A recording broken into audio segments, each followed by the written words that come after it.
This girl, who was told she would never work, became the fastest woman in the world. Doctors once said to her she would never walk again. Years later, the world called her the fastest woman alive. This is a story of Wilma Rudolph.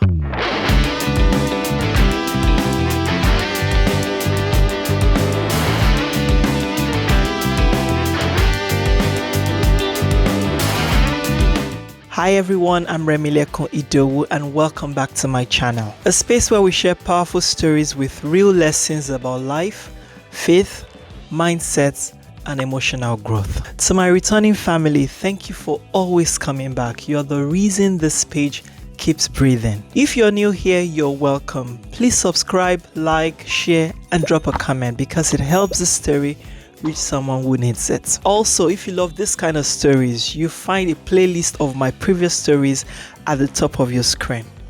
Please check them out after watching this. Now, let's get into today's true story, a story about determination and what can happen when life starts with no, but you refuse to end it there.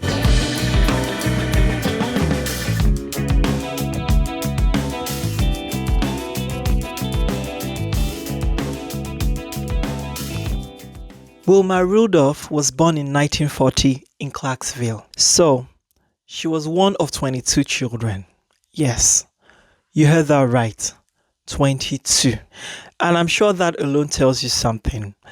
Her life wasn't a life of luxury. It was a world with crowded rooms, shared beds, shared meals, and shared hope. So we can say Wilma's life didn't begin with an applause.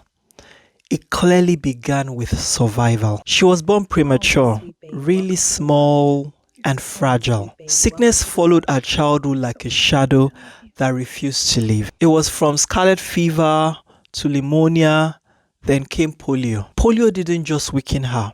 It twisted her leg that the doctors had to fit her with a brace. In that year, in the 1940s, in Tennessee, doctors didn't speak gently about futures like hers. Most believe she would never work again. And when adults, especially doctors, speak over a child's life, those words became a prison of some sort. But Wilma's mother refused to accept that sentence for her daughter. Every week, a family traveled nearly 50 miles for treatment. 4 times a day, her siblings massaged her weakened leg.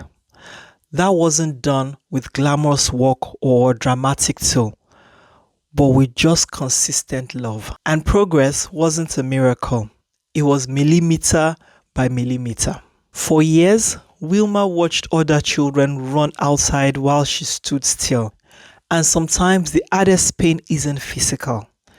It's watching life move without you. People told her to accept it or be grateful you are alive, as if being alive means you must stop dreaming. But Wilma had a quiet kind of hope, the stubborn kind that refuses to give up. At 12 years old, she removed her brace and she was able to start to walk even though it wasn't perfect at first. And when you've been told you'd never work, walking feels like victory. Even though walking came back, Wilma's world wasn't suddenly easy. So she still had to face another kind of disability. And that was the battle with people's memory. You see, some people would always remember your weak version and they would try to keep you there. But something in Wilma shifted. She wasn't just grateful to work, but she pushed it a step forward. She wanted to run. When Wilma started running, it was as if her body had been waiting for permission.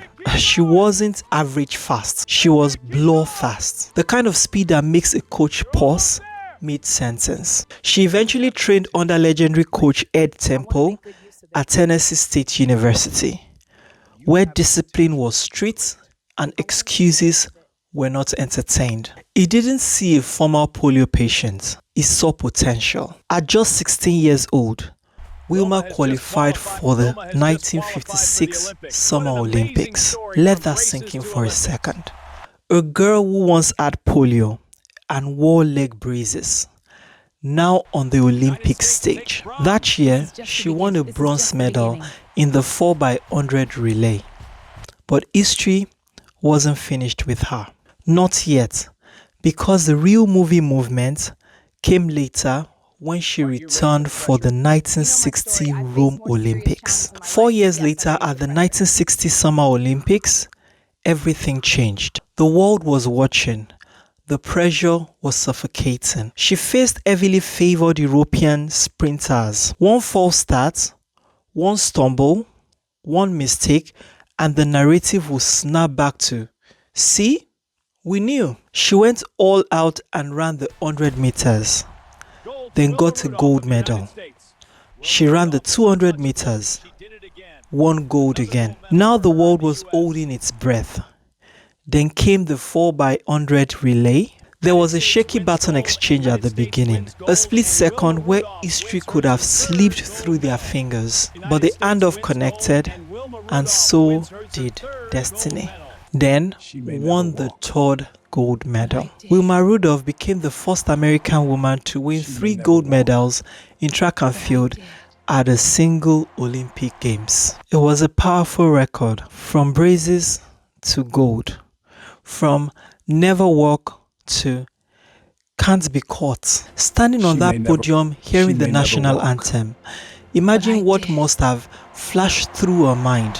The days of brace, the limb, the doubts and predictions of never walking again, the watching from the sidelines for years. The girl who once stood still now stood at the top of the world. But her greatest stand didn't happen only on a track. When Wilma returned home to Clarksville, they planned a celebration. This was in 1960 in the American South, where segregation was normal, parades were separated, and celebrations were divided. Wilma made one demand.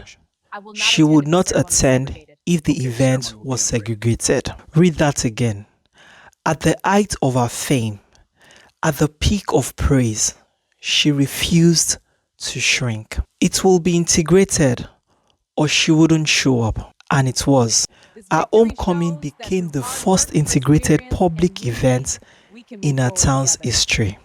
That's what determination looks like when it grows up. Not just, "I will win," but "I will stand." Wilma Rudolph's story proves something uncomfortable and powerful. You can start behind and still finish first, but it costs you. Determination is not a vibe. It's rehab when nobody claps. It's practice when you feel foolish. It's showing up after embarrassment. It's doing the same hard thing so many times your future begins to recognize you. People will remember your weakest season. Don't live there with them. Your delay is not your denial. Healing is not instant for the body or the mind. And winning is powerful. Wilma Rudolph didn't just run races. She outrun the version of her life that tried to stop her. And maybe that's the real victory. If you're watching this and you feel late, here are these 5 things to keep in mind. 1. Your delay is not your denial. Wilma's slow start didn't cancel her finish. 2. Your body can heal and your mind can also heal. But healing is a process, not a switch. 3. People will always remember your weakest season. Don't live there with them. 4. Determination is not loud. It is consistent. 5. Winning is good, but character is louder than medals. Wilma showed that. If the story spoke to you, please don't keep it to yourself.